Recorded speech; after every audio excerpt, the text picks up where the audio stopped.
So, you're coming to the end of your fast. You're on the last day of your fast. Congratulations. I'm going to talk to you about how to correctly end a biblical fast. I'm Pastor Steve. Our church is La Viña de Gracia in La Caleta, Colombia, just outside the capital city of Bogota in Colombia. So how to correctly end a biblical fast. You've been following with us, and we're coming to the end of our 40-day declared time of prayer and fasting.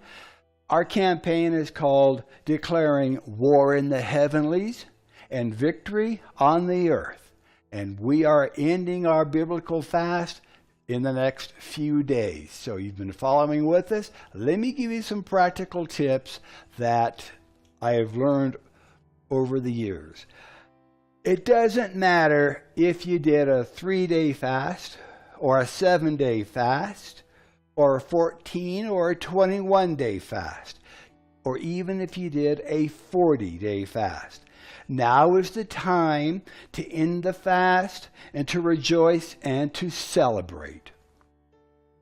Now that you've done this, start watching the blessings and rewards and answers to your prayers to start overtaking you and those that you have been praying and fasting for. Fasting is a marathon, not a sprint. But isn't it amazing how quickly the time has gone by? So if you've been on a full fast, let's talk about how to physically end a fast. On a full fast, which is everything except for liquids, there are some things to remember as you begin to reintroduce foods into your system. This period of readjustment will vary from person to person, and it will depend upon the length of your fast, but you should expect to take it easy on solid foods for at least several days and even up to a week or so. The longer your fast has been, the longer you should wait to come back into a full solid food regimen. This period of the first few days of your fast will have resulted in the most rapid part of your weight loss as your body eliminates excess water and bulk materials. You have probably lost between 1/4 to 3/4 of a pound per day while on your fast. So a 14-day fast normally results in weight loss between 10 and 14 pounds, and a 21-day fast may have resulted in a weight loss of 15 to 20 pounds. And there are very few of us that could not afford to lose 15 to 20 pounds, if we're being honest. You should expect to gain back between 5 and 10 pounds over the next week or so, maybe next 2 weeks, and by carefully monitoring your caloric intake, you can maintain a healthy body weight once again.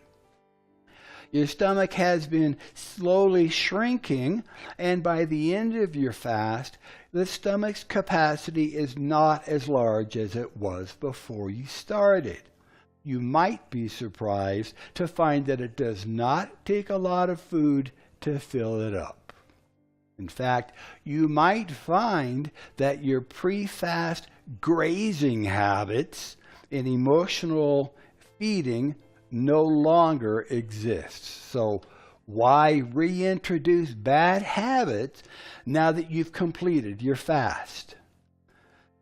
The organs in your body that are usually involved in processing and digesting the food have taken a rest and will wake up gradually as you begin to eat solid foods once again.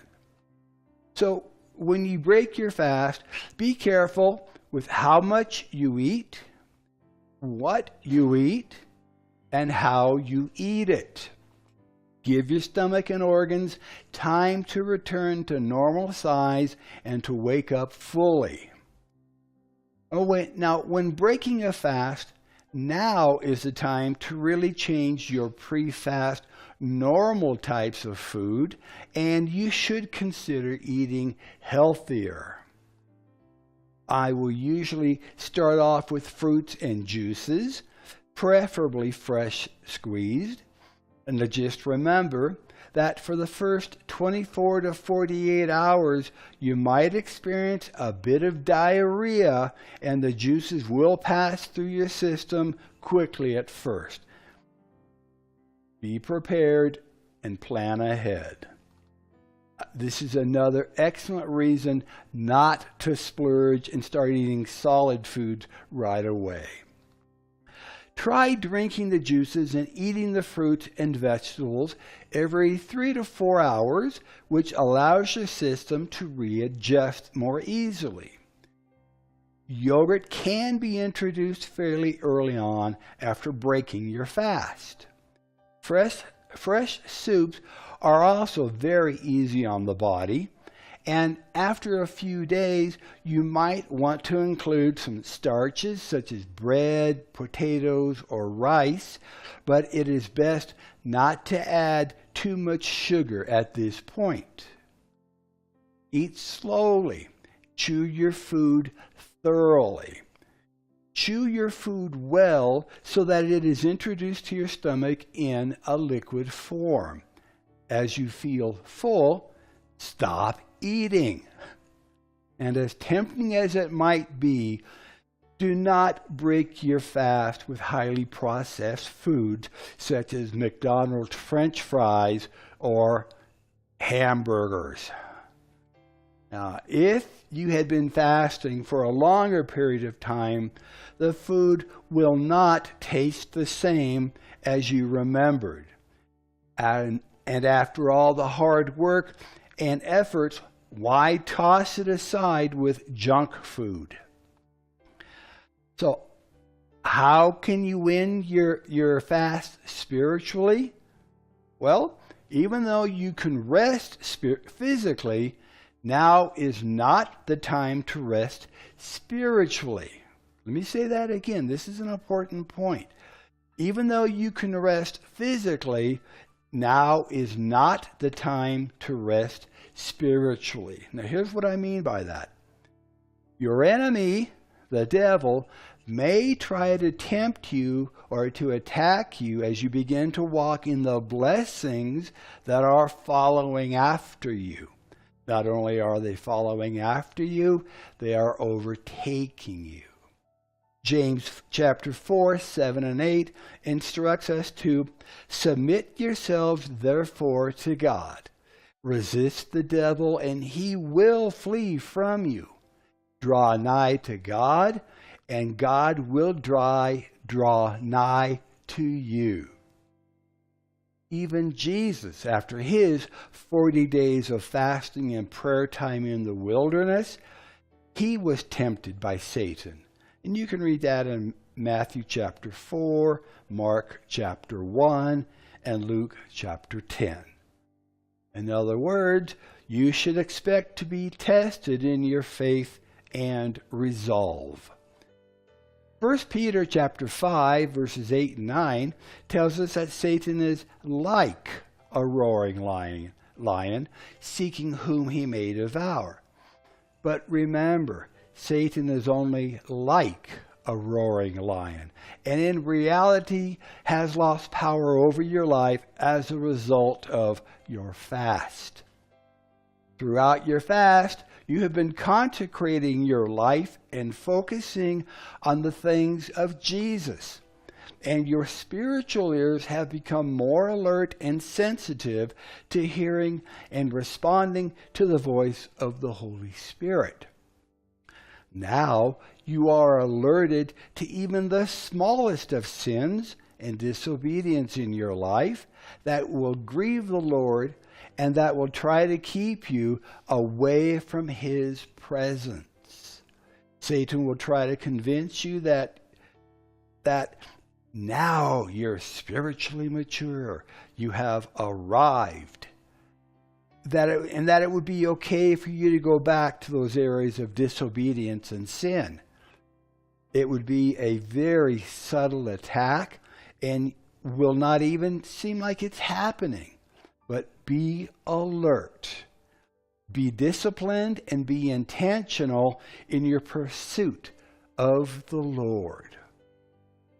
Now, as you have now finished your time of fasting, this would be an excellent time to give a celebration offering to the Lord. This offering should be something that is of importance to you, and it can be a financial offering or a time offering or even an offering of service and dedication to Jesus. Congratulations once again. You have run the race to win, and you can expect your prayers to be answered fully, completely, and publicly. Be sure to continue in your consecration and dedication. Do not let go of the spiritual momentum that you now have. Be sure to continue in prayer daily as you seek the Lord in all areas of your life, and consider making fasting a part of your spiritual consecration. Even if you decide to fast for 3 days every month, make it a declared time of fasting and prayer, and make it a matter of spiritual importance. May the Lord continue to bless you, to protect you, to prosper you as you continue to follow hard after Him. I am Pastor Steve, and we'll see you next time. God bless you.